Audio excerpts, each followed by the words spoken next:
y a Josué, hijo de Nun, pero a vuestros niños, de los cuales dijisteis que serían por presa, yo los introduciré.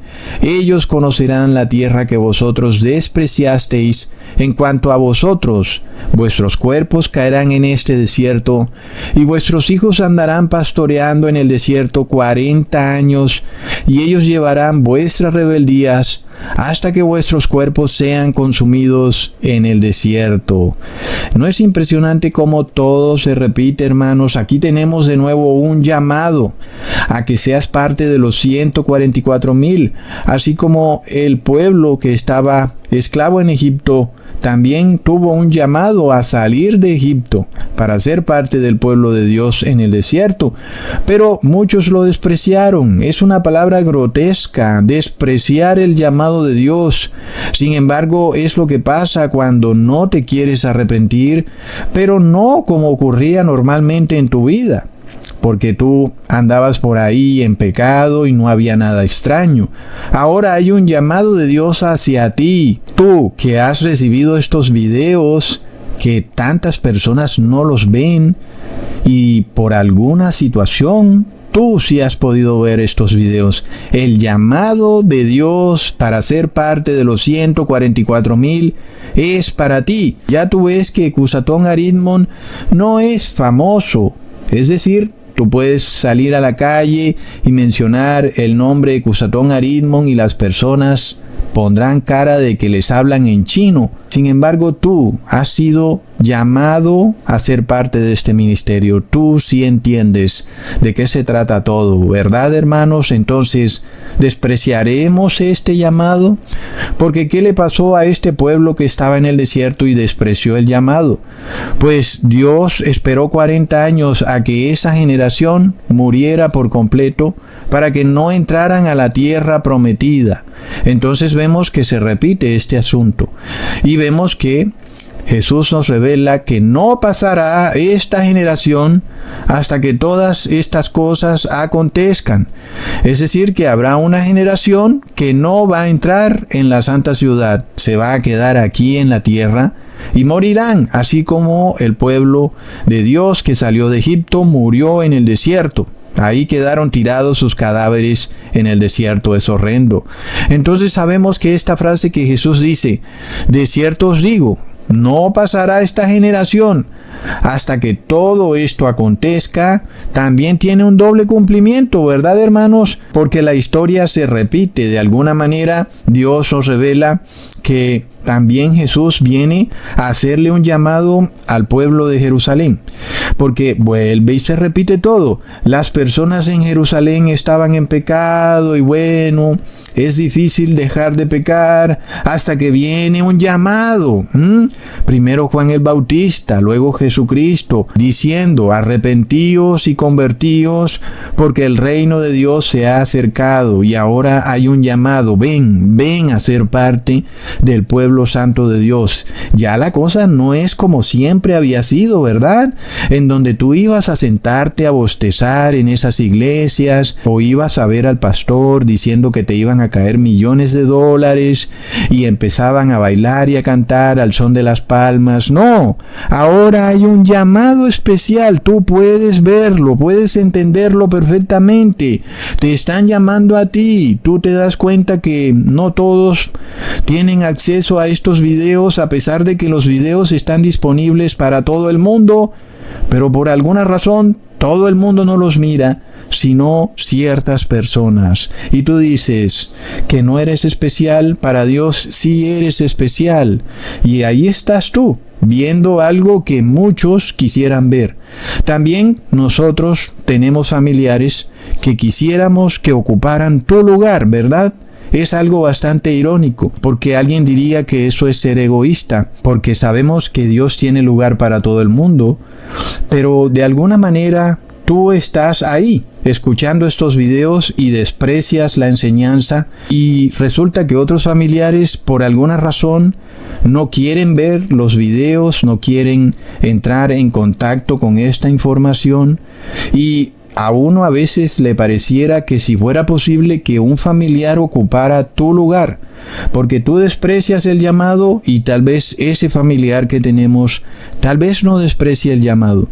Entonces todo es bastante irónico, ¿verdad, hermanos? Ojalá que todos entendiéramos el gran valor de este llamado, porque hay personas que quisiéramos que ocuparan el lugar de aquellos que han despreciado o que empiezan a despreciar este llamado. ¿No es así, hermanos? Porque recordemos lo que Jesús le decía al pueblo de Jerusalén. ¿Qué hubiera pasado si los milagros que Jesús hizo en Jerusalén los hubiera hecho en Sodoma y Gomorra? Entonces vemos que Jesús también hace esta comparación y dice, mira, yo vengo aquí a llamarte, a decirte que vengas y te arrepientas si tú lo desprecias. ¿Qué hubiera pasado si yo hubiera hecho los milagros que hice en Jerusalén y los hubiera hecho en Sodoma? Tal vez algunos de ellos se hubieran arrepentido. Es así, es muy irónico. Entonces vemos, hermanos, volviendo al tema, que para entender este asunto de esta generación que no pasará, debemos devolvernos a aquella profecía del capítulo 9 de Daniel que nos habla de esas 70 semanas que estaban dispuestas o determinadas como un tiempo de gracia para la nación de Israel. Dios no puede esperarte eternamente, inclusive lo mismo ocurrió para toda una nación, para una ciudad entera. Dios no puede quedarse ahí esperando y esperando cuando Dios lo ha hecho todo por esa nación y esa nación no se arrepiente. Entonces leamos en Daniel capítulo 9 versículo 24. 70 semanas están determinadas sobre tu pueblo y sobre tu santa ciudad, para terminar la prevaricación y poner fin al pecado y expiar la iniquidad, para traer la justicia perdurable y sellar la visión y la profecía, y ungir al santo de los santos.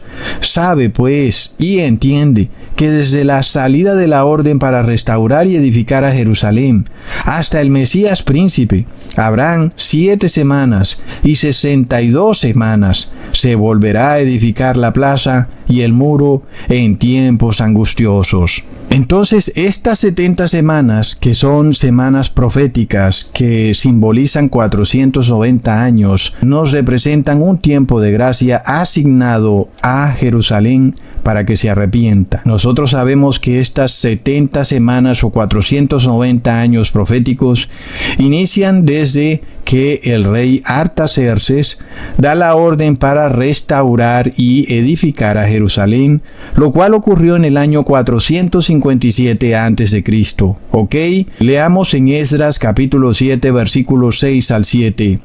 Este Esdras subió de Babilonia, era escriba diligente en la ley de Moisés que Jehová Dios de Israel había dado, y le concedió el rey todo lo que pidió, porque la mano de Jehová su Dios estaba sobre Esdras, y con él subieron a Jerusalén algunos de los hijos de Israel y de los sacerdotes, levitas, cantores, porteros y sirvientes del templo, en el 7º año del rey Artaxerxes, y llegó a Jerusalén en el mes 5 del año 7 del rey.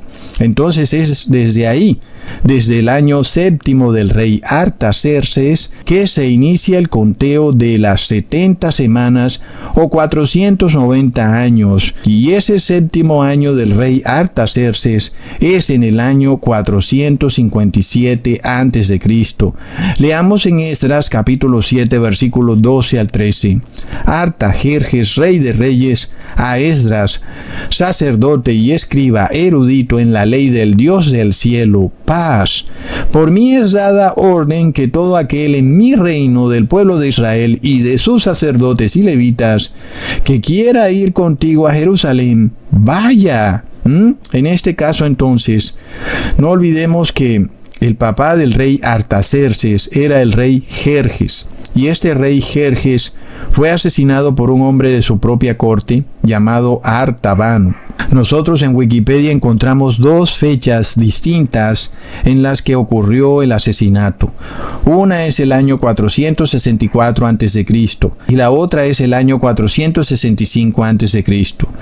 Nosotros ya sabemos, hermanos, que hay poderes en este mundo interesados en tergiversar y cambiar tanto el lenguaje como la historia, como las fechas clave que nos revelan la exactitud de las profecías bíblicas. Y eso para que el pueblo de Dios no pueda ver que todo lo que ha dicho nuestro Padre Eterno en sus escrituras se ha cumplido al pie de la letra, con pelos y señales y con año y fecha específico. Es de locos. Entonces, en este caso, sabemos que una vez es asesinado un rey, pues quien toma el mando es su hijo, el príncipe. En este caso, al ser asesinado el rey Jerjes, pues su hijo Artaxerxes toma el reinado. Y entonces nosotros debemos escoger entre el año del asesinato del rey Jerjes, si es el año 464 o el año 465.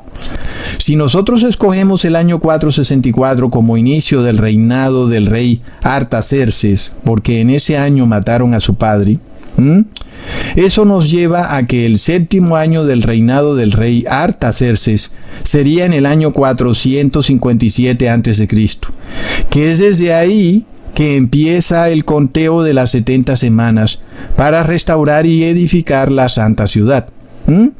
Entonces, hermanos, nosotros vemos que si tomamos la otra fecha, la de el año 465 a.C., que es la fecha que está por todas partes en el internet y en Wikipedia, y si tomamos esa fecha como el año en que fue asesinado el rey Jerjes y como el año en que empieza a gobernar el rey Artaxerxes, entonces la profecía de las 70 semanas colapsa por completo y nada tiene sentido. Así que es evidente que la fecha en donde el rey Artaxerxes empieza a gobernar es el año 464 a.C. Es totalmente evidente. Sin embargo, también nosotros miremos esto. El rey Nabucodonosor inicia su primer ataque contra Jerusalén en el año 606 a.C. Es en ese año cuando él se lleva a un tercio del pueblo judío, entre ellos al profeta Daniel y a sus otros 3 compañeros, hacia Babilonia. Desde ahí empiezan a contar los años de otra profecía, la profecía de los 70 años de cautividad en Babilonia, decretada por el profeta Jeremías. ¿Ok? Leamos en Jeremías capítulo 25, versículo 11 al 12. Toda esta tierra, que es la tierra de Israel y de Jerusalén, será puesta en ruinas y en espanto, y servirán estas naciones al rey de Babilonia 70 años. Y cuando sean cumplidos los 70 años, castigaré al rey de Babilonia y a aquella nación por su maldad, ha dicho Jehová, y a la tierra de los caldeos la convertiré en desiertos para siempre. Es decir, que si le restamos los 70 años al año en que el rey Nabucodonosor atacó a Jerusalén por primera vez, que fue el año 606 a.C., eso nos lleva al año 536 a.C. Entonces fue en ese año cuando el rey Belsasar estaba armando una orgipiñata bailable en su palacio, y fue cuando mandó a traer a su fiesta inmunda los vasos santos de Dios para contaminarlos, y ahí fue cuando una mano empezó a escribir en la pared. Fue algo como muy similar a lo que ocurrió en el 2020, cuando ahora el anticristo quiso traer a los vasos santos de Dios y contaminarlos. Fue lo mismo. Leamos en Daniel capítulo 5 versículo 1 al 3. El rey Belsasar hizo un gran banquete a 1000 de sus príncipes, y en presencia de los 1000 bebía vino. Belsasar, con el gusto del vino, mandó que trajesen los vasos de oro y de plata que Nabucodonosor su padre había traído del templo de Jerusalén, para que bebiesen